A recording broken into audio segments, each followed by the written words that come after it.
I'm going to rail against the unicorn.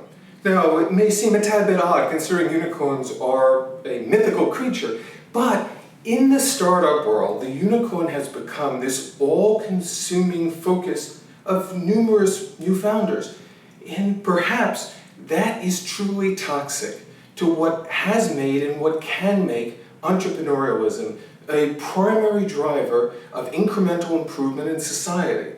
Let me back up for a second and speak to what I think entrepreneurialism really should be, or what it is at its core, at its practice to the form of art. And it's very simple.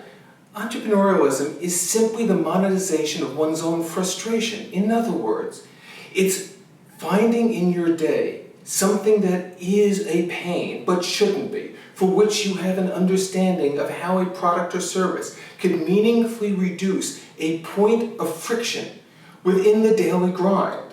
Now, when you pursue a form of entrepreneurialism predicated on your own desires, on your own needs, on a customer of one, you're building a product that can actually be impactful, at least to one life. And in most instances, people are not particularly unique. This unique snowflake thing is nonsense.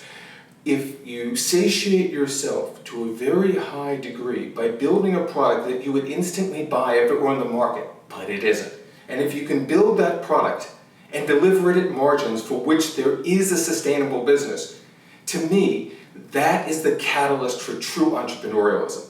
If in the alternative, you're seduced by all that golden, gilded nonsense surrounding the building of a multi-billion-dollar company, then you're driven by the economics. That's business.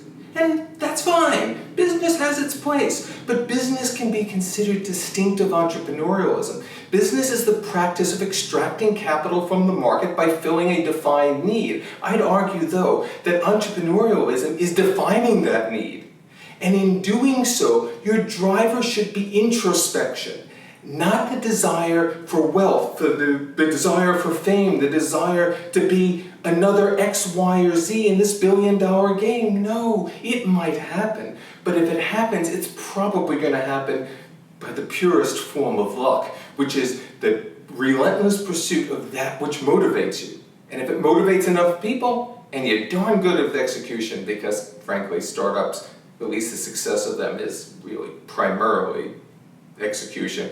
But if you're darn good at execution, you're darn good at being sensitive to your own pains in the day, and you're remarkable at building a team and motivating that team to deliver. You may build a company that's worth $5 million or $500 billion, but the point is you have a reason, a foundation to be an entrepreneur. It's not the same as opening a franchise, and I'm not disparaging that. That's a wonderful way in which to contribute to the business climate in the country. But it's not the same act. It isn't the same as true, hardcore, boots-on-the-ground entrepreneurialism.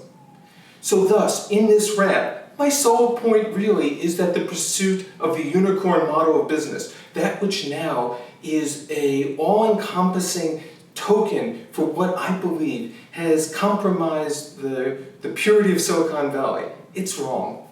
And it taints the desires of the young folks out there that could dedicate themselves to entrepreneurialism in a vastly more productive way.